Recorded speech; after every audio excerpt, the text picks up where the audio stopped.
यात्रियों कृपया ध्यान दीजिए, गाड़ी संख्या 1703 बठिंडा से दिल्ली कान तक जाने वाली दिल्ली एक्सप्रेस प्लेटफॉर्म क्रमांक 1 पर खड़ी है. റെയിൽവേ അനൗൺസ്മെൻറ്റൊക്കെ ശ്രദ്ധിച്ച് എല്ലാവരും ട്രെയിനിൽ കറക്റ്റായിട്ട് കയറി സീറ്റിലൊക്കെ ഇരുന്നല്ലോ അല്ലേ. അപ്പോൾ നമ്മൾ ഡൽഹിയിലേക്ക് യാത്രയാണ്. പഞ്ചാബ് ഭട്ടിൻഡയിൽ നിന്നാണ് നമ്മുടെ യാത്ര തുടങ്ങിയിരിക്കുന്നത്. വൈകിട്ട് 4 മണിക്കത്തെ ട്രെയിനാണ്. 5 മണിക്കൂറോളം ഉണ്ട്. രാത്രി 9:10 നമ്മൾ ഡൽഹിയിലെത്തും. ഡൽഹി കാണ്ടെന്ന് പറയുന്ന സ്റ്റേഷനിലാണ് നമ്മൾ ഇറങ്ങുന്നത്. പഞ്ചാബ് ആയതുകൊണ്ട് തന്നെ നമ്മൾ പോകുന്ന വഴിക്ക് ഗോതമ്പ് പാടങ്ങളൊക്കെ കാണാൻ പറ്റുന്നുണ്ടോ. ഗോതമ്പ് പാടമൊക്കെ കണ്ട് അങ്ങനെ നമ്മൾ യാത്ര പോവുകയാണ്. നമ്മൾ പാഠപുസ്തകത്തിലും സിനിമയിലൂടെയും നോവലുകളിലൂടെയും ഒക്കെ കണ്ട നമ്മുടെ രാജധാനി, സ്വന്തം ദില്ലിയിലേക്ക്, രാജധാനിയിലേക്കൊരു യാത്ര. ഇറങ്ങി അവിടെ രാത്രിയായി നമ്മൾ ചെന്നപ്പോൾ തന്നെ. നോർത്ത് ആയതുകൊണ്ട് തന്നെ റെയിൽവേ സ്റ്റേഷൻ്റെ തിക്കും തിരക്കും ഒക്കെ അറിയായിരിക്കും. കേരളം പോലെ അത്ര സുഖകരമായ ഒരു അവസ്ഥയല്ല. ഒരു ഗല്ലി ഏരിയയൊക്കെ ആയിരിക്കും മിക്കവാറും അത് വരുന്നത്. അപ്പം ഒരുപാട് റിക്ഷക്കാരും കാര്യങ്ങളും ഒക്കെ നമ്മളെ വന്നിങ്ങനെ പൊതിയവത്തിൽ നിന്നൊക്കെ ഒന്ന് രക്ഷപ്പെട്ട് പുറത്തേക്ക് ഇറങ്ങുക എന്ന് പറയുന്നത് അത്ര സുഖമുള്ള കാര്യമല്ല. അപ്പോൾ നമ്മൾ ഫാമിലിയൊക്കെ ആയിട്ട് പോകുമ്പോൾ ഒരുപാട് ശ്രദ്ധിക്കണം. അതുകൊണ്ട് അങ്ങനത്തെ വീഡിയോസ് കാര്യങ്ങളില്ല. ഞങ്ങൾ വന്നപ്പോഴേനും വിശപ്പായി. ഞങ്ങൾ ഒരു ഹരിനഗർ എന്ന് പറയുന്ന സ്ഥലത്ത് ഇത്തിരി മാറിയാണ് കേട്ടോ, ഐക്കോണിക് പ്ലേസിൽ നിന്നൊക്കെ കുറച്ച് മാറിയുള്ളൊരു റൂമാണ് ഞങ്ങൾ സെലക്ട് ചെയ്തത്. കാരണം ഞങ്ങൾ പോയ സമയത്ത് മറ്റേ അംബേദ്കർ ജയന്തിയുടെയൊക്കെ ആ ഒരു ഒത്തിരി ഹോളിഡേ അടുപ്പിച്ച് വരുന്ന ആ ഒരു ടൈമായിരുന്നു. അതുകൊണ്ട് തന്നെ ബാക്കി സ്ഥലങ്ങളിലൊക്കെ നമുക്ക് അത്ര ബുക്ക് ചെയ്യാനായിട്ട് പറ്റിയില്ല. പെട്ടെന്നെടുത്ത ഒരു ഡിസിഷനും കൂടി ആയതുകൊണ്ട് എല്ലാം ഏകദേശം ഫുള്ളായിരുന്നു. അപ്പോൾ ഇത് പിന്നെ ഡൽഹി എന്ന് പറയുന്നത് നമുക്കറിയാവുന്ന പോലെ മെട്രോ ഫുള്ളി കണക്റ്റഡ് ആണ്. അതുകൊണ്ട് അങ്ങനെ ഒരു ട്രാൻസ്പോർട്ടേഷൻ യൂസ് ചെയ്യുകയാണെന്നുണ്ടെങ്കിൽ നമുക്ക് എവിടെ സ്റ്റേ ചെയ്താലും നമുക്ക് എത്തിപ്പെടാൻ പറ്റും. അതുകൊണ്ട് തന്നെ ഇത് ഹരിനഗർ എന്ന് പറയുന്ന സ്ഥലത്താണ്. SK പ്രീമിയം എന്ന് പറഞ്ഞൊരു പ്രോപ്പർട്ടിയാണ് ഈ എടുത്തിരിക്കുന്നത്.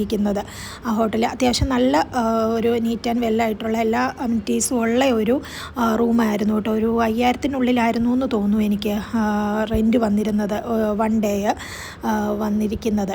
അപ്പോൾ 3 ദിവസമാണ് നമ്മളിവിടെ ഉള്ളത്. ഇങ്ങനെ രാത്രിയായി. ഞങ്ങൾ വന്നപ്പോഴും തന്നെ ഒരു 11 മണിയോളം ആയി തോന്നുന്നു റൂമിലെത്തിയപ്പോഴും. 10 മണി കഴിഞ്ഞു എന്തായാലും നമ്മൾ എത്തിയപ്പോഴും. അങ്ങനെ വന്ന് ഫുഡൊക്കെ കഴിച്ച് റൂമിലെത്തിയത്. റൂമിൻ്റെ നല്ല നീറ്റ് ആൻഡ് വെല്ലായിട്ടുള്ള റൂം തന്നെയാണ് കേട്ടോ. അതിൻ്റെ റൂം ടൂറൊക്കെയാണ് ഈ കണ്ടുകൊണ്ടിരിക്കുന്നത്. എൻ്റെ കൂടെ വന്നവരൊക്കെ ഉണ്ടല്ലോ, വീഡിയോയ്ക്കും ഫോട്ടോസിനും അത്ര തൽപരകക്ഷികളല്ലാണ്ട് അവരെ കൊണ്ട് എടുപ്പിക്കുക എന്ന് പറയുന്നത് ഞാൻ എല്ലാം വെക്കുന്നതിന് മുമ്പായിട്ട് ഇങ്ങനെ എടുക്കാൻ അതിൻ്റെയൊക്കെ ഒരു അമർഷമാണ് അവരിൽ കാണുന്നത്. കാരണം അവർക്കൊന്ന് ഫ്രഷായിട്ട് കിടക്കുക. കാരണം നാളെ രാവിലെ ഏറ്റെങ്കിൽ നമുക്ക് അത്യാവശ്യം ഇവിടുന്ന് കുറച്ച് ദൂരമുണ്ട് പോകാനായിട്ട്. അപ്പോൾ രാവിലെ തുടങ്ങിയെങ്കിലേ നമുക്ക് കവർ ചെയ്യാൻ പറ്റുള്ളൂ ഒരുമാതിരി സ്ഥലങ്ങളെല്ലാം. പിന്നെ ആദ്യമായിട്ടാണ് നമ്മൾ തന്നെയാണ് പ്ലാൻ ചെയ്ത് വന്നിരിക്കുന്നത്. അപ്പോൾ അതിൻ്റേതായ എല്ലാ റിസ്ക്കും കാര്യങ്ങളും ഒക്കെ നമ്മളിൽ ഉണ്ടായിരിക്കും. വീഡിയോസും കാര്യങ്ങളും ഒക്കെ കണ്ട് നോക്കിയാണ് കേട്ടോ വന്നിരിക്കുന്നത്. അപ്പോൾ നമുക്ക് അങ്ങനെ റൂമുകളും കാര്യങ്ങളും ഒക്കെ കണ്ടല്ലോ. റൂമും കാര്യങ്ങളും ഒക്കെ നമ്മൾ ശ്രദ്ധിച്ചിരിക്കണം. കാര്യം നേരാണ്. 500 രൂപ 1000 രൂപയ്ക്കൊക്കെ റൂമുണ്ടെന്ന് പറഞ്ഞാൽ നമ്മുടെ താമസവും ഭക്ഷണവും അതൊക്കെ ശരിയായില്ല എന്നുണ്ടെങ്കിൽ നമ്മളുടെ ട്രാവൽ മൊത്തത്തിൽ കുളവാകും ഈ പറഞ്ഞതുപോലെ. അതുകൊണ്ട് അത് സൂക്ഷിച്ചെടുത്തില്ലെങ്കിൽ ചിലപ്പോൾ ഗലി ഏരിയയിലൊക്കെ ആണെങ്കിലുണ്ടല്ലോ പറഞ്ഞ പോലെ അതിന് കിട്ടുമായിരിക്കും. അതിനുള്ള സൗകര്യങ്ങളോ കാര്യങ്ങളൊക്കെ അറിയില്ല കേട്ടോ. അങ്ങനെ നോക്കിക്കഴിഞ്ഞാൽ അങ്ങനെ അത് റിസ്ക് എടുക്കാതിരിക്കുന്നത് തന്നെയാണ് നല്ലത് അത്യാവശ്യം എന്നാണ് എനിക്ക് തോന്നിയിരിക്കുന്നത്. അപ്പോൾ രാവിലെ നേരത്തെ ഏറ്റവും 5:30 ആകുമ്പോഴേനും ഇവിടെ നേരം വെളുക്കും.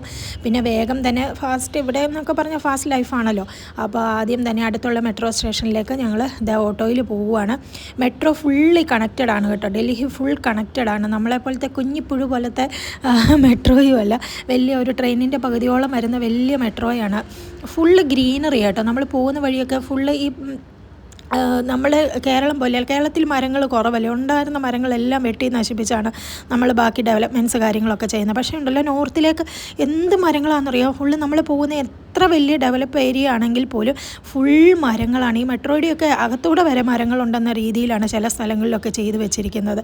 എന്താണാവോ കേരളത്തെ നമ്മൾ, പക്ഷേ നമ്മുടെ കേരളത്തിൻ്റെ ക്ലൈമറ്റ് കൊണ്ടായിരിക്കും. ഇവിടെ എന്ന് പറഞ്ഞു കഴിയുമ്പോൾ ചൂട് വരുമ്പോൾ ഒരുമാതിരി ഭയങ്കര ഇങ്ങനെ ഉണങ്ങിയൊരു കാലാവസ്ഥ, തണുപ്പ് വരുമ്പോഴും ഭയങ്കര തണുപ്പ് കേട്ടോ. ഞാൻ ഇപ്രാവശ്യമാണ് നോർത്തിലെ തണുപ്പ് ഇത്രയും അനുഭവിക്കുന്നത്. ഇവിടെ വന്നേ പിന്നെയാണ് നമുക്ക് കുത്തി തുളയ്ക്കുന്ന തണുപ്പ്. അപ്പം ഒരു മോഡറേറ്റ് കാലാവസ്ഥയാണ് നമ്മുടെ. അതുകൊണ്ടായിരിക്കാം കേരളത്തെ അങ്ങനെ പറയുന്നതെന്ന് എനിക്ക് തോന്നുന്നു. എനിവേ ഈ മെട്രോയുടെ കാര്യങ്ങൾ നമ്മൾ ഈ ആദ്യം ഒരു ചെറിയ കൺഫ്യൂഷൻ വരുമെന്നേ ഉള്ളൂ. ബാക്കി അതായത് yellow line, pink line, purple line അങ്ങനെ മാറിയൊക്കെ കയറണമല്ലോ. അത് ഒരു 2 പ്രാവശ്യം കയറി കഴിയുമ്പോൾ തന്നെ നമ്മളത് ഏകദേശം ഓൾമോസ്റ്റ് സെറ്റാവും കേട്ടോ.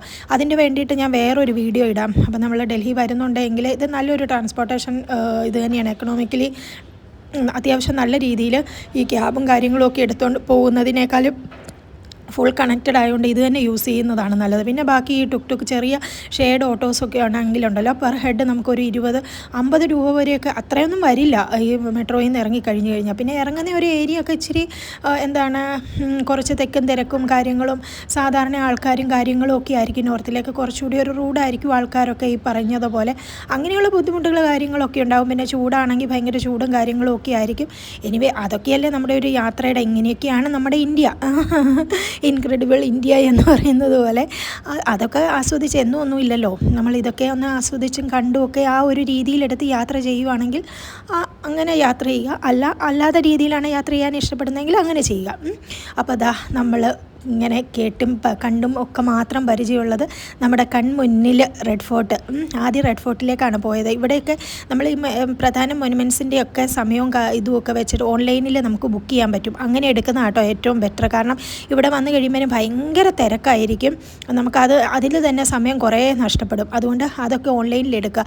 ഈ വീഡിയോസിൻ്റെ ഒക്കെ എല്ലാത്തിൻ്റെയും നമ്മൾ കണ്ടു കഴിഞ്ഞ് ഡൽഹി വീഡിയോസൊക്കെ ഞാൻ ഇട്ട് കഴിഞ്ഞിട്ട് ഡൽഹി യാത്രയെക്കുറിച്ചൊരു സെപ്പറേറ്റ് വീഡിയോ ഞാൻ ഉണ്ടാക്കാം കേട്ടോ. നമ്മൾ ശ്രദ്ധിക്കേണ്ട കാര്യങ്ങൾ, ഞാൻ ഡൽഹി പോയപ്പം എനിക്ക് ഇതായ കാര്യങ്ങൾ എല്ലാം വിശദമായിട്ട് പറഞ്ഞ് ഞാൻ ഒരു വീഡിയോ ചെയ്യാം കേട്ടോ. അപ്പോൾ അതിൽ വന്നു കഴിഞ്ഞിട്ട് നിങ്ങൾക്ക് എന്തെങ്കിലും ഡൗട്ടോ കാര്യങ്ങളോ ഒക്കെ ഉണ്ടെങ്കിൽ ചോദിച്ചാൽ മതിയേ. അപ്പം നമുക്ക് നമ്മുടെ ലാൽ കില അഥവാ റെഡ് ഫോർട്ട് കാണാം. ഷാജഹാൻ ചക്രവർത്തി ആഗ്രയിൽ നിന്ന് ഡൽഹിയിലേക്ക് ക്യാപിറ്റൽ മാറ്റിയപ്പം അദ്ദേഹം പണിതതാണ്. ഒരു ചുവന്ന മണൽത്തരികൾ കൊണ്ട് പണിത സുന്ദരമായിട്ടുള്ള, അതായത് ആ ഒരു കൺസ്ട്രക്ഷൻ എന്ന് പറയുന്ന ആർക്കിടെക്ട് എന്താണത്, ഒരു ബാഹുബലിയുടെ നമ്മുടെ വേറെ ഏതായിരുന്നു ആ സിനിമയുടെ പേര് മറന്നുപോയി. അങ്ങനെ ഒരു സെറ്റ് ഇട്ടതുപോലെ നമ്മുടെ കൺമുന്നിലൂടെ ആ ഒരു പണികളും കാര്യങ്ങളും ഒക്കെ കാണുമ്പോൾ അതൊരു സന്തോഷം തന്നെയാണ് കേട്ടോ. നമ്മുടെ ഫ്ലാഗ് കാണുന്ന ആ ഒരു സ്ഥലമില്ലേ, അതാണ് കാണുന്നത്. ഓഗസ്റ്റ് സ്വാതന്ത്ര്യ ദിനത്തിൻ്റെ അന്ന് പ്രധാനമന്ത്രി ഫ്ലാഗ് ഉയർത്തുന്ന ആ ഒരു പിക്ചർ കാര്യങ്ങളൊക്കെ നമ്മൾ കാണത്തില്ലേ, ഇതാണ് ആ ഫ്രണ്ട്. എല്ലാവരും വീഡിയോയും ഫോട്ടോയും ഒക്കെ എടുക്കുന്ന റെഡ് ഫോർട്ടിൻ്റെ ഫ്രണ്ടാണ് കേട്ടോ ഇത്. അപ്പോൾ ഇതിൻ്റെ ഹിസ്റ്ററി ജിയോഗ്രഫി ഒന്നും ഒരുപാട് ഞാൻ പറയുന്നില്ല, കാരണം അതൊക്കെ നമുക്ക് കിട്ടുന്ന ഒരുപാട് വീഡിയോസ് ഉണ്ട്. അല്ലെങ്കിൽ നമുക്ക് ഗൂഗിളിൽ സെർച്ച് ചെയ്താൽ തന്നെ നമുക്കതൊക്കെ അറിയാവുന്നതേ ഉള്ളൂ. അപ്പോൾ അത് പറയേണ്ട ആവശ്യമില്ല. നമ്മൾ റെഡ് ഫോർട്ട് കാണുക അല്ലേ. ഞാൻ കണ്ട എൻ്റെ കണ്ണുകളിലൂടെ നിങ്ങളോട് ഞാൻ പറയാം. ഇതാണ് നമ്മൾ റെഡ് ഫോർട്ടിൻ്റെ അതിലൂടെ വന്ന് ഒരു സൈഡിലൂടെ വന്ന് മെയിൻ എൻട്രൻസ് ഇതാണ്. റെഡ് ഫോർട്ടിൻ്റെ ഉള്ളിലേക്കുള്ള മെയിൻ എൻട്രൻസ് ആണിത്. ഞാൻ പറഞ്ഞില്ല, എൻ്റെ കൂടെയുള്ളവരൊക്കെ അങ്ങാണ്ട് എത്തി. ഞാൻ ഈ വീഡിയോ എടുക്കാൻ നിൽക്കുന്നൊന്നും അവർ നോക്കിക്കൊണ്ട് നിൽക്കത്തില്ല. അതുകൊണ്ട് എനിക്ക് ഭയങ്കര പാടായിരുന്നു ഇങ്ങനെ വീഡിയോ എടുത്ത് അവരുടെ പുറകെ ഓടി എത്താനായിട്ട്. അതിൻ്റെ ഉള്ളിലേക്ക് കയറുമ്പോൾ കാണുന്ന ആ ഒരു ചുറ്റും കാണുന്ന ആ ഒരു സ്ഥലമാണ് കേട്ടോ ഇത്. ഞാൻ പറഞ്ഞില്ല, എൻട്രൻസിൽ നിന്ന് ഉള്ളിലേക്ക് കയറുമ്പം നമ്മൾ റെഡ് ഫോർട്ടിൻ്റെ കാണുന്ന ഒരു സ്ഥലമാണിത്. അങ്ങനെ അത് കഴിഞ്ഞ് ഇനി അതിൻ്റെ ഉള്ളിലേക്ക് അടുത്തൊരു എൻട്രൻസ്.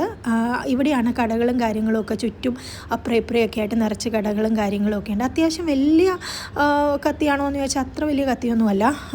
അത്യാവശ്യം മാഗ്നറ്റും കാര്യങ്ങൾക്കൊക്കെ 50 രൂപയും. പിന്നെ നമുക്ക് എല്ലായിടത്തും ബാർഗെയിൻ, അവർക്കറിയാം നമ്മൾ മലയാളീസ് എസ്പെഷ്യലി എല്ലാവരും ബാർഗെയിൻ ചെയ്യാൻ തന്നെ വരുന്നവരാണെന്നറിയാം. അതുകൊണ്ട് ഇച്ചിരി കൂട്ടിയിട്ടേ അവരെന്തായാലും പറയത്തുള്ളൂ. പിന്നെ അങ്ങനെ ഒരു സ്കില്ലൊക്കെ ഉണ്ടെങ്കിൽ കുറച്ച് തരും കേട്ടോ. എല്ലാം ഒന്നും എപ്പോഴും ചിലപ്പോൾ എല്ലാവർക്കും സെറ്റ് ആവണമെന്നൊന്നുമില്ല. പിന്നീട് നമ്മൾ ആ കയറി വന്ന സ്ഥലത്ത് നിന്ന് പുറകോട്ട് നോക്കുമ്പോൾ കാണുന്ന ആ ഒരു കെട്ടിടമാണിത്. അടുത്തൊരു ഈ കൊളോസിയം പോലത്തെ അടുത്തൊരു ബിൽഡിങ്ങാണിത്. ഇതിന് ചുറ്റും ഇങ്ങനെ ഒരു 2.5-3 ഏക്കറോളം സ്ഥലത്ത് ഇങ്ങനെ മരങ്ങളും പച്ചപ്പുമായിട്ട് ഇങ്ങനെ ചുറ്റും നല്ല രസമാണ് കേട്ടോ. ഞാൻ പറഞ്ഞില്ലേ, ഇവിടെയുള്ള ആൾക്കാരെന്ന് പറഞ്ഞു കഴിഞ്ഞാൽ കൂടുതലും ആൾക്കാർ പുറത്തൊക്കെ വന്ന് നമ്മളെ പോലെ വീട്ടിലിരിക്കുന്നവരല്ല. അവരെല്ലാവരും വന്ന് പുറത്ത് ഒത്തുകൂടുകയും കുറച്ച് ഈ അവധി ദിവസങ്ങളിൽ ഫ്രണ്ട്സും ഫാമിലിയും ഒക്കെ ആയിട്ട് വന്ന് ഭക്ഷണമൊക്കെ ആയിട്ട് വന്ന് അവരിവിടെയൊക്കെ കുറേ നേരം സ്പെൻഡ് ചെയ്തും അങ്ങനെയൊക്കെ പോകുന്നവരാണ്. നോർത്തിലേക്ക് അങ്ങനെയാണ് ഒരു കൾച്ചർ എന്ന് പറയുന്നത്. ഒരു നല്ല കാര്യം തന്നെയാണ് കേട്ടോ. കാരണം അവർക്ക് അധികം പറമ്പോ കാര്യങ്ങളോ ഒന്നും ഉണ്ടാവില്ലല്ലോ, ഇങ്ങനെ അടുത്തടുത്തായിരിക്കുമല്ലോ വീടുകളും കാര്യങ്ങളും. അപ്പോൾ അവർക്കൊരു ശുദ്ധവായു ശ്വസിക്കാനും ഒന്ന് ഒത്തുകൂടി ഇരിക്കാനും ഒക്കെ ഇതുപോലെയുള്ള സൗകര്യങ്ങളും കാര്യങ്ങളും ഒക്കെ അല്ലേ ഉണ്ടാവുകയുള്ളൂ. അതുകൊണ്ടാണ്. അപ്പോൾ ഒരുപാട് ഏക്കറിൽ നമുക്കിത് ഫുള്ള് ഒരു ദിവസം കൊണ്ട് കണ്ടു തീരാനൊന്നും പറ്റില്ല.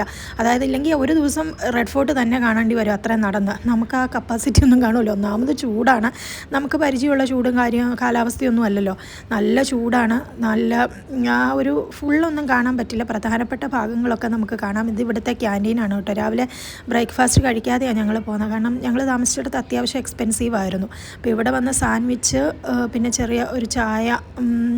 ഫുഡിൻ്റെ കാര്യം ഈ പറയുന്ന പോലെ അത്ര സുഖമുള്ളതൊന്നുമല്ല നോർത്തിലെ ഫുഡ്.